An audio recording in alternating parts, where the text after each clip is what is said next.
कुछ स्टूडेंट है जो कि थ्रेटन कर रहे हैं। सो हे एवरीवन, लास्ट डे मैंने बहुत सारी चीज़ें सजेस्ट करी थी क्या क्या चीज़ें हम लोग कर सकते हैं। लाइक उसमें से 99% लोगों का कहना है कि हम लोग कोर्ट केस करना चाहते हैं। एंड मैंने कल भी जो वीडियो डाली थी उसके नीचे बहुत सारे लोगों ने कमेंट में बताया था कि हम लोग कोर्ट केस कर रहे हैं। एंड मुझे भी पर्सनली ईमेल्स आए कि हम लोग कर रहे हैं, आप ये वाला कॉन्टैक्ट नंबर उसमें शेयर कर सकती हैं। सो मैंने Google form and contact number जो बच्चे कोर्ट केस ऑलरेडी कर रहे हैं उनका मैंने ऑलरेडी दे रखा है, तुम जाके उसमें देख सकते हो। Step before taking any step, तुम जस्ट एक बार मैंने एक कॉमेंट पिन कर रखा है, बेसिकली वो किसी स्टूडेंट का ही है। उसमें मेरे लिए 20% बहुत सारी बुरी बातें भी लिखी गई हैं। खैर यूट्यूबर्स के लिए लिखी गई हैं, सो मेरे पे भी इम्प्लाई भी होती हैं कहीं ना कहीं, लेकिन यूट्यूबर से पहले I am I student, so I can understand all this things जो हमारे साथ हो रही हैं।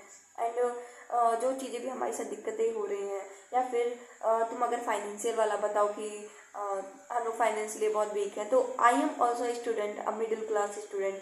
मुझे पता है क्या क्या चीज़ें होती है, क्या क्या दिक्कतें होती है, फैमिली सपोर्ट या बहुत सारी चीज़ें। सो वो चीज़ें एक बार तुम पढ़ लेना, उसके बाद भी कोई स्टैंड लेना। मैंने RTI के लिए जो कहा था कि मैं उसके फेवर में हूँ, तो मैं वो चीज़ बता देती तुम्हें कैसे कैसे करना है। उसके अलावा मैंने तुम्हें डिटेल दे रखी है, तुम एक बार जाके देख लेना। एंड मैं एक पर्सनल सजेशन दूंगी कि तुम ओवरली इन्वॉल्व मत होना, मेंटली इन्वॉल्व मत होना उसमें, क्योंकि कोर्ट केसेस कभी कभी 2 साल 3 साल भी लग जाते हैं, कुछ महीनों में भी ख़त्म हो जाते हैं। सो हम डायरेक्टली उम्मीद नहीं कर सकते कि इतने दिनों में ख़त्म हो जाएगा कोई भी, क्योंकि मैंने पर्सनली भी एक लॉयर से कांटेक्ट करा। बेसिकली वो एक रिटायर्ड कर्नल है, मेरे पड़ोस में ही है, या कह सकते हैं मेरे पहचान के ही हैं। सो उनसे जब मैंने बात करी, उनकी फीस काफ़ी ज़्यादा हाई है, कह सकते हैं इंसेनली हाई है, जो कि हम लोग एज अ स्टूडेंट अफोर्ड नहीं कर सकते हैं। जितनी मेरी ऑडियंस है वो इसकी सजेशन में है, तो अगर 80% भी उसमें काउंट किया जाए तो उसमें भी 50-60 बच्चे आ रहे हैं। मैंने कमेंट की बात कर रही हूँ, तो 50-60 बच्चे आ रहे हैं, 50-60 बच्चे मिलकर वो चीज़ अफोर्ड नहीं कर सकते हैं। एंड मैंने उनसे कम भी करवाया, तो भी उनकी जो 50% वाली जो फीस है वो भी हम लोग अफोर्ड नहीं कर सकते। एंड उन्होंने एक चीज़ें बताई कि अगर आप स्टार्टिंग से स्टार्ट कर रहे हैं तो काफ़ी ज़्यादा उसमें टाइम लगेगा, तो जो ऑलरेडी चल रहा है उसी में ही आप पार्ट ले सकते हैं। तो इसीलिए मैं ये चीज़ें कह रही हूँ, बाकी मैंने कमेंट में ऑलरेडी बता रखा है, बाकी तुम उसे देख सकते हो।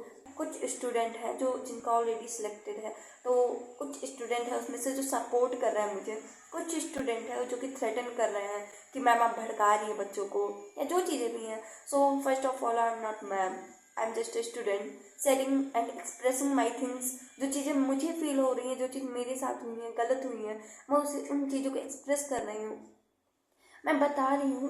एज मेरे पास ऑडियंस है, देखो हर दूसरे बच्चे की यही सेम चीज़ें हैं, सेम सबको वही सेम चीज़ें करनी है, सब लोग परेशान हैं, बट सिंपल ये डिफरेंस है कि मेरे पास ऑडियंस है जो मुझे सुनती है। सो इसकी वजह से मैंने सोचा मैं लोगों को कलेक्ट कर सकती हूँ, मैं चीज़ें एग्जीक्यूट कर सकती हूँ।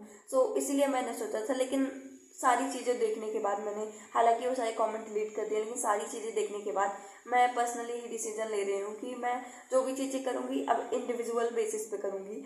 एंड मैंने कोर्ट केस वाला तुम्हें बताया जिसमें बहुत सारे स्टूडेंट मिलके कर रहे हैं, तो तुम उसमें अगर पार्ट लेना चाहते हो तो अपने रिस्क पे तुम ले सकते हो।